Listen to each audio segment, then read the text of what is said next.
Hello everyone, how are you all? I hope you all are fine and doing well. I welcome you to an interesting DIY video tutorial where we are going to do some beautiful and unique hairstyles. So are you guys excited for the lovely hairstyles that we are going to show here? So let's get started. First of all, you have to just roll your hair in this way, twist and twirl it to get a beautiful shape in this manner and these beautiful looking patterns. Cool, right? And then securing it in these patterns like this.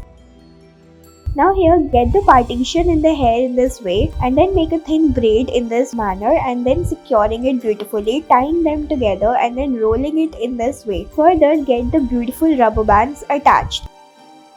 Further here, get this lovely hairband and then with the help of the ribbons you have to just roll your hair, tie them further in this manner as we are showing in the video and get it done beautifully arranged. Cool, right? Get your clips attached and this is just gonna look awesome. Thank you so much for your time.